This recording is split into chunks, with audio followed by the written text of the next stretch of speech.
नमस्कार मित्रों। हुई अष्टमी का व्रत करवा चौथ के 4 दिन बाद पड़ता है। हुई अष्टमी का व्रत संतान की लंबी आयु और समृद्धि के लिए रखा जाता है। अहोई अष्टमी का व्रत कार्तिक माह के कृष्ण पक्ष की अष्टमी के तिथि के दिन रखा जाता है। अहोई अष्टमी का व्रत माताओं द्वारा अपनी संतान की उन्नति के लिए रखा जाने वाला व्रत है। इस दिन माताएं अपनी संतान की लंबी उम्र के लिए निर्जला व्रत रखती है और रात में तारों को जल अर्पित करने के बाद व्रत को खोलती है। अहोई अष्टमी के दिन अहोई माता पार्वती की पूजा की जाती है। इस बार अहोई अष्टमी का व्रत 8 नवंबर को रखा जाएगा। दिन महिलाएं व्रत रखकर अपने संतान की रक्षा और दीर्घायु के लिए प्रार्थना करती हैं। जिन लोगों को संतान नहीं हो पा रही है उनके लिए भी यह व्रत बहुत विशेष है। जिनकी संतान दीर्घायु नहीं होती है उनके लिए भी यह व्रत बहुत अधिक शुभकारी होता है। सामान्यतः इस दिन विशेष प्रयोग करने से संतान की उन्नति और कल्याण भी होता है। यह उपवास आयु कारक और सौभाग्य कारक भी होता है। हम आपको बताते हैं होई अष्टमी की पूजा विधि। होई अष्टमी का व्रत रखने वाले व्यक्ति को सबसे पहले स्नान आदि करने के बाद साफ वस्त्र को धारण करना चाहिए और व्रत का संकल्प लेना चाहिए। अब अपने मंदिर की दीवार पर गेरू और चावल की मदद से होई माता और उनके 7 पुत्रों की तस्वीर बनाएं। यदि आपके लिए ऐसा संभव नहीं हो पा रहा है तो आप बाजार से भी होई माता की फोटो ला सकते हैं। तस्वीर का काम होने के बाद होई माता यानी पार्वती माँ के सामने एक पात्र में चावल भरकर रख दे। इसके साथ ही मूली, सिंघाड़ा या पानी फल रखे। सूर्यास्त के बाद तारे निकलने पर पूजन आरंभ कर दे। पूजा की सामग्री में एक चांदी या सफेद धातु की अहोई या चांदी की मोती की माला या जल से भरा हुआ कलश, दूध, भात, हलवा और पुष्प दीप आदि रखें। पहले अहोई माता को रोली, पुष्प, दीप से पूजा करें। उन्हें दूध भात अर्पित करें। फिर हाथ में गेहूं के 7 दाने और कुछ दक्षिणा लेकर अहोई माता की कथा को सुने। कथा के बाद माला गले में पहन ले और गेहूं के दाने तथा बायना सासू माँ को देकर उनसे आशीर्वाद ले। अब तारों को अर्घ देकर भोजन को ग्रहण करें। उत्तर भारत में करवा चौथ व्रत के बाद महिलाओं के लिए होई अष्टमी का व्रत काफी महत्व रखता है। जिस तरह से करवा चौथ का व्रत महिलाएं अपने पति की लंबी आयु के लिए रखती है, उसी तरह से होई अष्टमी का व्रत संतान की लंबी उम्र और मंगल कामना के लिए रखती है। निसंतान दंपतियों के लिए व्रत काफी मायने रखता है। संतान प्राप्ति की इच्छा के साथ महिलाएं ये व्रत करती है। यह व्रत तारों को दर्शन के बाद खोला जाता है। वहीं कुछ महिलाएं इस दिन भी चांद के दीदार के बाद अर्घ देकर अपना उपवास पूरा करती है। ऐसी मान्यता और लोगों की आस्था है कि अहोई अष्टमी का व्रत रखने से अहोई माता प्रसन्न होती है और उनके आशीर्वाद से बच्चों को सुख समृद्धि में वृद्धि मिलती है। हम आपको सुनाते हैं अहोई माता की कथा। एक साहूकार के 7 बेटे थे और एक बेटी थी। साहूकार ने अपने 7 बेटों और एक बेटी की शादी कर दी थी।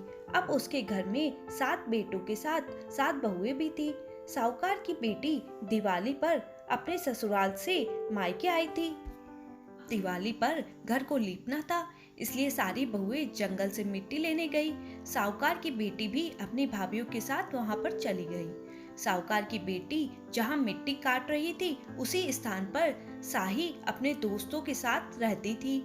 मिट्टी काटते हुए गलती से साहूकार की बेटी की खुरपी की चोट से शाहू का एक बच्चा मर गया। इस पर क्रोधित होकर शाहू ने कहा कि मैं तुम्हारी कोख बांधूंगी। शाहू के वचन सुनकर साहूकार की बेटी अपनी 7 भाभीयों से एक एक कर विनती करती रही और वह उसके बदले अपनी कोख बंधवा ले। सबसे छोटी भाभी ननंद के बदले अपनी कोख बंधवाने के लिए तैयार हो जाती हैं। उसके बाद छोटी भाभी के जो भी बच्चे होते हैं वह 7 दिन बाद मर जाते हैं। 7 पुत्रों की इस प्रकार मृत्यु होने के बाद उसने पंडित को बुलवाकर इसका कारण पूछा तो पंडित ने सुरही गाय की सेवा करने की सलाह दी। सुरही सेवा से प्रसन्न होती है और छोटी बहू से पूछती है कि तू किस लिए मेरी इतनी सेवा कर रही है और वह उससे क्या चाहती है। जो कुछ तेरी इच्छा हो वह मुझसे मांग ले। साहूकार की बहू ने कहा कि स्याहू माता ने मेरी कोख बांध दी है जिससे मेरे बच्चे नहीं बचते। अगर आप मेरी कोख खुलवा दें तो मैं उसका उपकार मानूंगी। गाय माता ने उसकी बात मान ली और वह उसे साथ लेकर 7 समुद्र पार स्याहू माता के पास ले चली। रास्ते में थक जाने पर दोनों आराम करने लगते हैं। अचानक साहूकार की छोटी बहू की नजर एक ओर जाती है। वह देखती है कि एक सांप गरुड़ पंखनी के बच्चे को डसने जा रहा है और वह सांप को मार देती है। इतने में गरुड़ पंखनी वहां आ जाती है और खून बिखरा हुआ देखकर उसे लगता है कि छोटी बहू ने उसके बच्चे को मार दिया है। इस पर वह छोटी बहू को चोंच मारना शुरू कर देती है। छोटी बहू इस पर कहती है कि उसने तो उसके बच्चे की जान बचाई है। गरुड़ पंखनी इस पर खुश होती है और सुरही सहित उन्हें स्याहू के पास पहुंचा देती है। वहां छोटी बहू स्याहू की भी सेवा करती है। स्याहू छोटी बहू की सेवा से प्रसन्न होकर उसे 7 पुत्र और 7 बहू देने का आशीर्वाद देती है। स्याहू छोटी बहू को 7 पुत्र और 7 पुत्र वधुओं का आशीर्वाद देती है और कहती है कि घर जाने पर तो अहोई माता का उद्यापन करना, 7 अहोई माता बनाकर 7 कढ़ाई देना। और उसने घर लौटकर देखा तो उसके 7 बेटे और 7 बहुएं मिली। वह खुशी के मारे भाव विभोर हो गई।